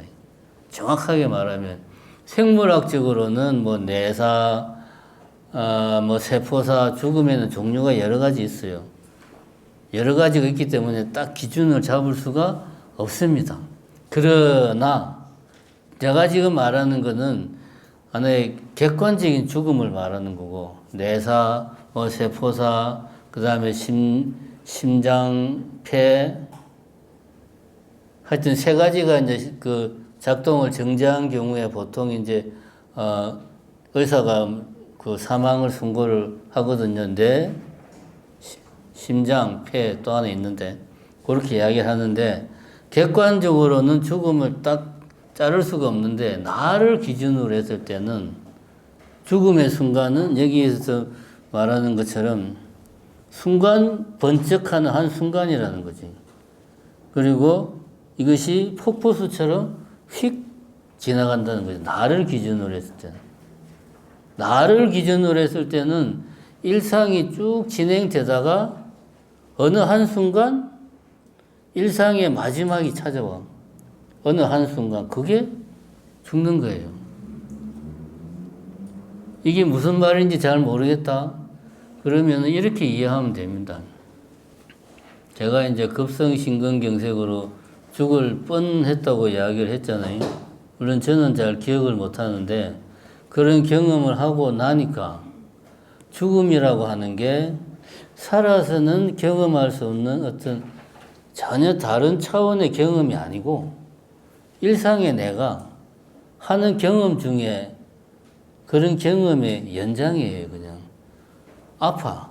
이런저런 일로 내가 지금 많이 아파. 아파서 너무 힘들어. 그러다가 죽는 거예요. 그냥 너무 힘들어. 아이고 힘들어. 아이고 힘들어 하다가 어느 순간 끝나는 거지. 그러니까 나를 기준으로 했을 때는 이것이 찰나 같은 순간이 딱 마지막 일상의 마지막 순간이 나를 기준으로 했을 때 이것을 가늠할 수가 있는 거지. 지금 그 이야기를 하는 겁니다. 중생이 목숨을 마치는 것은 하늘의 번개와 같다. 폭포수처럼 휙 지나간다. 그 이야기입니다. 우리가 나의 죽음 말고 대상으로서의 죽음은 뭐 세포가 다 죽어야 죽는 거다. 내가 정지해야 죽는 거다. 뭐 여러 가지 죽음을 규정할 수 있는 여러 가지가 있기 때문에 이걸 죽었다라고 규정하기 힘든 경우가 많아요. 객관적으로는. 근데 나를 기준으로 해서는 그렇지가 않다. 결국 핵심은 뭐냐? 우리가 죽음을 생각하라고 하는 것은 다른 이야기가 아니고 우리가 지금 이것도 지금 말이 어폐가 있는데 살아가면서 인지하지 못하는 가장 근원적인 게 뭐냐? 내가 살아있다는 사실을 우리가 인지를 못한다는 거. 이 사실을 내가 인지를 하면 다시 말해서 그 말은 나는 언제든지 죽을 수 있다는 말입니다. 언제든지 죽을 수 있다는 말은 지금의 나는 잠깐 이런 모습으로 있는 거다 라는 말하고 같은 말이에요. 이런저런 조건이 어떻게 잘 맞춰져 가지고 이런 식으로 잠깐 모습을 갖추고 있는 거다. 이 몸뚱아리는 그렇게 생각을 해야 되는 겁니다. 여기에서부터 우리가 발심을 하고 불교의 가르침대로 수행할 수 있는 그런 힘이 나에게서 생긴다. 그러면 마지막으로 이제 그거죠. 272페이지. 죽을 때 가져갈 수 있는 게 뭐가 있나? 그럼 내가 부처님의 뭐 교리를 내가 다 기억을 못하니까 일단 노트북에다가 다 넣어가지고 죽을 때 노트북을 갖고 가야지? 안 되죠. 노트북은 너무 크니까 핸드폰에다가 다 넣어서 가야지? 이것도 안 되죠. 그러면 일단 내가 죽음에 대해서 정리한 거에 대한 인터넷 주소만 일단 기억을 해놨다가 죽으면은 인터넷 쳐서 죽으면 어떻게 해야 되나 검색해봐야지. 이것도 안 되죠. 죽을 때는 갖고 갈 수 있는 게 오로지 내 머릿속에 있는 것만 갖고 갈 수 있어요. 뭐 돈, 명예는 당연히 못 갖고 가고, 친구, 뭐 인간관계 이런 모든 건 당연히 안 되고, 내 머릿속에 있는 것만 가지고 갈 수 있어요. 그럼 그게 뭐다? 결국은 부처님의 가르침, 내가 평소에 배우고 익히고 수행한 부처님의 가르침만 가지고 갈 수 있다. 다른 거는 갖고 갈 수가 없다 하는 이야기고, 요게 뭐 별거 아닌 것 같은데 중요한 거죠. 이게 중요합니다. 갖고 갈 때는, 죽을 때는 아무것도 안 가지고 가니까 다 내 머릿속에 다 넣어야 돼. 어느 정도로? 습관이 될 정도로 머릿속에 다 넣어야 돼. 그냥 지식이 아니고 습관이 될 정도로 그렇게 다 넣어야 됩니다. 그 다음에 죽으면 무엇이 되어 어디로 가나. 요 이야기에 대해서 이제 이거는 이제 그거죠. 사후세계가 존재하느냐, 진짜 윤회하느냐, 뭐 이런 이야기인데, 요것에 대해서 궁금하신 분은 그 이제 정신사에서 낸 제사의 모든 것인가, 그건 뭐예요? 하여튼 그런 책이 있습니다. 거기 보면은 좀 상세하게 나와 있어요. 알고 보면 쓸모 있는 제사의 모든 것인가? 뭐 하여튼 그런 소책자가 있어요. 거기 보면 어느 정도 좀 나와 있고, 오늘은 핵심만, 뭐 윤회라든가 사후세계라든가 이런 것들은 과학의 영역이 아니고, 이건 이제 믿음의 영역이다. 이런 것들은 과학적으로, 현재까지는 과학적으로 규명하기가 어려운 영역이다. 과학적으로 규명하기 어려운 것을 과학적으로 뭔가 객관적인 물증을 막 찾고 싶어 하는 것. 극락이 실제로 있나요? 진짜 사람이 죽으면 윤회하나요? 이거는 이제 객관적인 뭔가를 내한테 보여달라라는 거거든요. 이거 왜 그렇게 하느냐? 믿음이 없으니까 그래요. 믿음이 없으면 두 가지입니다. 첫 번째는 안 믿으면 돼요. 나는 그거 믿을 수가 없어. 믿음이 안 가. 그러면 돼요. 나는 불자인데 윤회를 안 믿는다. 그래도 되나? 됩니다. 불자는 윤회하는 걸 믿어야 된다. 계율에 나와 있는 거 아니에요. 내가 믿음이 안 가는데 뭐 어떻게 해요? 그죠? 믿음이 원래 그런 거잖아요. 그 다음에 사후세계 극락이 있다 없다 뭐 이렇게 막 따지는 것도, 나는 극락이 있다는 거에 대해서 별로 믿음이 안 가. 그럼 극락은 없는 거예요. 나는 누가 뭐라고 해도 극락은 있다고 봐. 그럼 그 사람한테는 극락은 있는 거예요. 지금 현재까지는 사후세계나 극락은 뭐 요 정도로 우리가 이해를 하면 됩니다. 객관적인 물증을 따지는 것 자체가 어떤 믿음의 문제를 확인하려고 하는 측면이다. 믿음에 대해서는 우리가 좀 솔직해질 필요가 있습니다. 믿음이 부족하면 부족한 대로 이야기하면 됩니다. 그러면 이제 이렇게 이야기하면 사람들이 물어보지. 스님은 그러면 윤회를 믿느냐?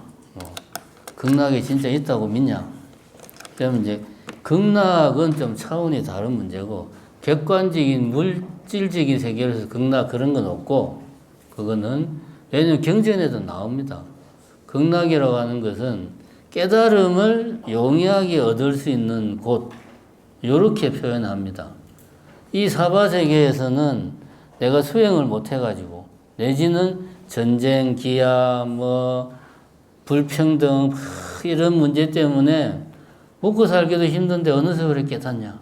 근데 서방정토 극락세계는, 거기는 모든 것이 깨달음을 위해서 최적화된 곳이야.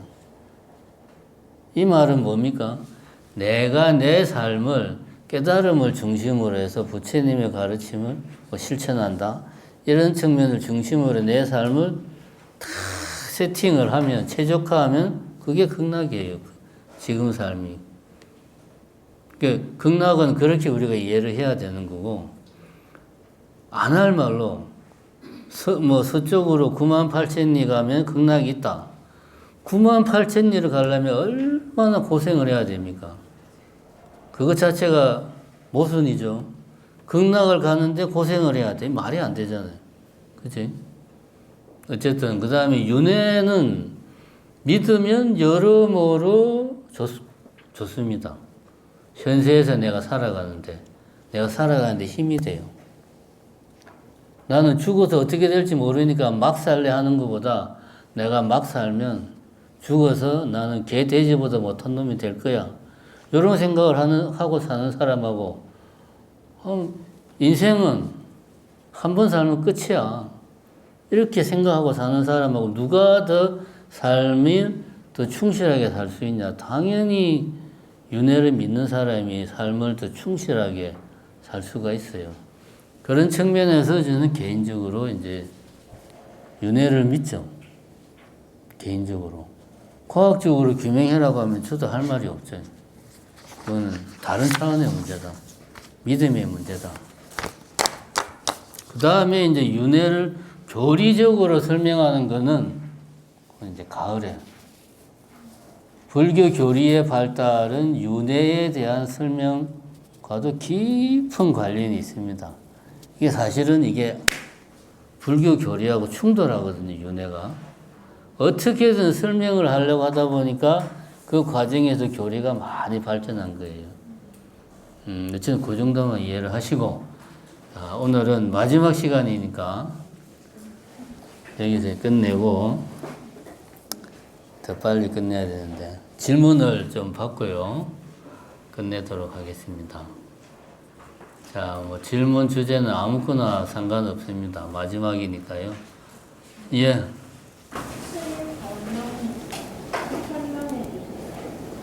내 본명이요? 어? 중년이 본명이시잖아요. 아, 예. 할 말이 없는데, 은사 스님이 제 본명을 지어줬는데, 행자 때 이제 보통 보면 행자 말미 되면 이제 총무원에 등록을 해야 되니까 등록하려면 본명이 있어야 돼요. 다른 행자들은 본명이 다 어떤 행자는 막 한시까지 써가지고 본명 들어가 한시도 다 써가지고 한지에다가 쫙 써가지고 주고 나는 아무 소식이 없는 거야. 도대체가 왜 나는 본명을 안 주나? 도대체가 내가 지 자식이라는 걸 알고 있기는 있나? 그러고 있는데 이제 그날이 아마 마감하는 날인가 그랬어요. 근데 나는 이름이 없어. 왜 이름을 안 주냐? 그러고 있는데 이제 원주 스님인가가 대웅전 앞에서 지나가다가 내려보더니 행자님 와봐. 행자님 방장 스님 시봉이지. 예, 스님 그러시고. 행자 스님 본명이 중현이라네. 가운데 중자, 가물 현자. 가봐. 저는 그게 끝입니다. 제가 왜 중현인지 모릅니다. 저는. 은사 스님이 설명도 안 해줬고, 저도 별로 물어보고 싶은 마음도 안 들었고. 근데 이제 중현이라는 글자는, 현자는 이제 한문에서 현자는 가물현자로 그러거든요. 보통 우리는 이제 거물현 이렇게 말하는데, 정확하게 말하면 가물현이에요. 가물가물하다. 뭔가 보일 듯 말 듯 진리라고 하는 것이 깨달은 사람 눈에 이렇게 명쾌하고 단순하고 눈에 딱 보이는데 우리 같은 중생 눈에는 진리는 가물가물하게 보이는 것 같기도 하고 안 보이는 것 같기도 하고 이게 이제 진리다 해서 이 가물현이 이제 진리를 상징하는 그런 겁니다. 중자는 저는 이제 가운데 중자를 쓰거든요. 보통 법명에서 중현이라는 법명을 쓸 때는 이제 무구울 중자를 많이 써가지고 그 조사 어록에 이제 무구울 중자에 현자를 쓰는 게 나오더라고요. 저도 뭔 뜻인지는 잘 모르겠는데, 근데 가운데 중을 쓰는 경우는 별로 없어요. 그래서 제 나름대로 해석하기는 아마 중도의 진리를 찾아서 그렇게 살아라. 그런 뜻이 아닐까. 네. AI로 번역 중간에 검색해 진심사 전하시는 참. 그놈. 도 나오고요. 어. 온라인 전문식도 나오고 AI로 나옵니다. 요즘은 중현 스님이 별로 없네. 예전에는 좀 있었는데. 환경운동하는 중현 스님도 있었고, 막 예전에는 그랬는데. 자, 또 뭐 질문해 보십시오.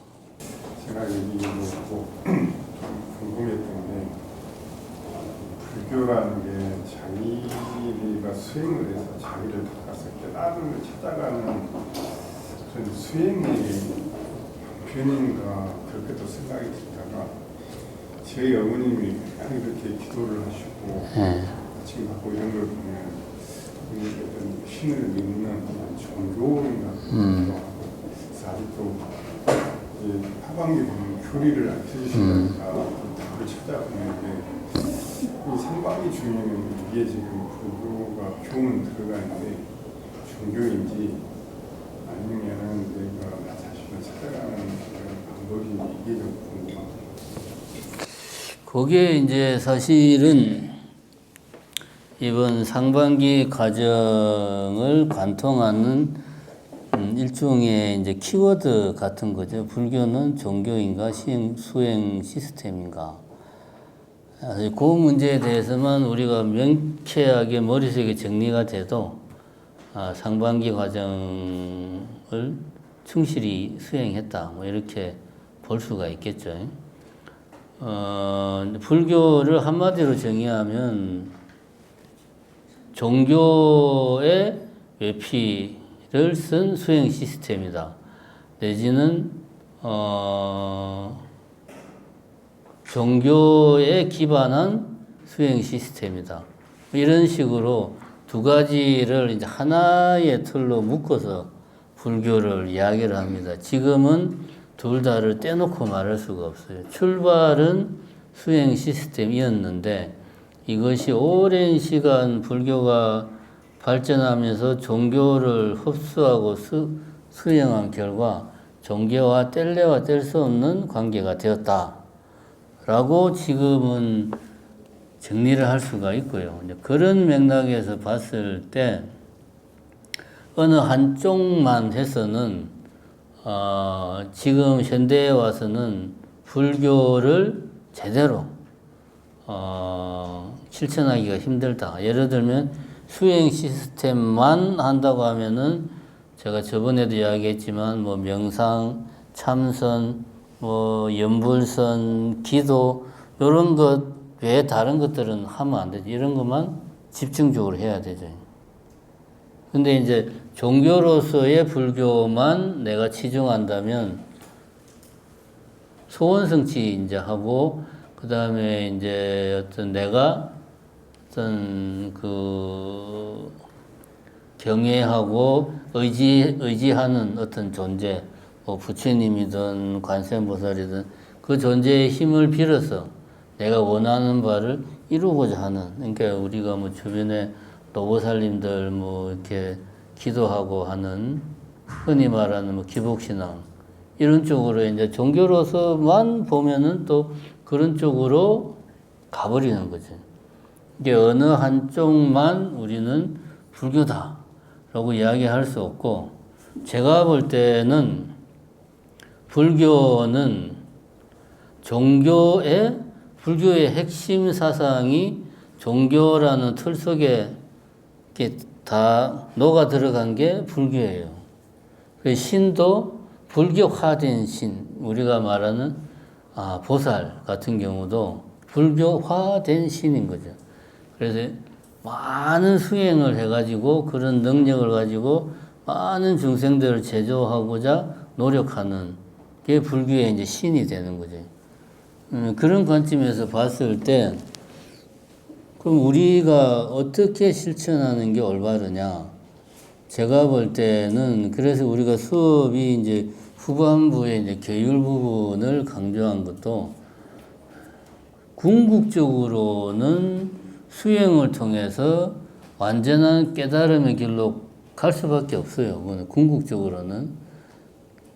그러나 그 길로 가기 위해서 우리가 일상생활을 하면서 사회생활을 하면서 우리가 해야 될 것은 결국은 어떤 사회적인 실천, 생활 속에서의 실천은 어떤 계율 부분을 내가 충실히 잘 지키는 것.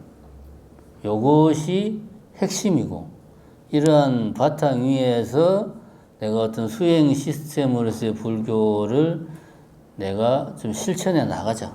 그런데 요게 내 혼자 힘으로는 힘드니까 좀 종교를 끌어와가지고, 좀 종교적인 장치를 빌어서 어떤 나의 수행의 힘을 키우자. 요렇게 정리를 할 수가 있죠. 그러니까 계율을 기반으로 한 종교적 수행. 굳이 말을 압축을 하자면 그렇게 불교의 즉 삶을 우리가 실천해야 되겠다. 계율에 기반한 종교적 수행. 그냥 수행만 하면 요번에 이제 좀 한계가 있죠. 보면은. 그래서 어떤 종교에 기반했을 때 헌신적이고 이타적이고 좀 뭔가 대의를 위해서 나의 수행의 성과물을 좀 대의를 위해서 내가 돌리고자 하는 그런 사실 이런 마인드는 종교적인 마인드가 깔져야 우리 중생들은 좀 가능한 거거든요. 그렇게 정리를 하는 게 지금으로서는 좋지 않을까. 네. 자, 질문 하나만 더 받고 마무리합시다. 우리가 저기 절을 하고 있다 보니까 예. 마지막에 모르겠는데 예. 그게 부처님한테만 하는 건지 이건 스님들한테 참배를 하는 거예요. 절은 뭐 다 똑같이 하는 겁니다. 그거는 부처님이든 뭐 스님이든 다 똑같이 하는 거고요. 거기에 이제 기원이 어떻게 되는가를 생각하면 됩니다. 이제 원래 절할 때 그거 이제 접종례라고 그러고 이제 접종례라고 그러고 삼배할 때 마지막에 이렇게 하는 거를 이제 고두례라고 그러는 거거든요. 지금 이야기하는 건 이제 접종례를 이야기하는 게 접종례의 출발은 인도에서 이게 성인 위대한 사람을 내가 칭견을 했어. 그러면은 이제 너무나 훌륭한 분이니까 그분한테 내가 이제 인사를 하는데 그냥 아이고 안녕하세요가 아니고 내 몸을 완전히 엎드려 가지고 그 사람 발을 이렇게 발목을 잡는 게 최대한의 공경의 표시예요. 그게 이게 원래는 이렇게 절을 하고 발목을 잡는 거지. 요게 이제 변형이 돼 가지고 요렇게 이제 변형이 된 거죠. 출발은 그겁니다.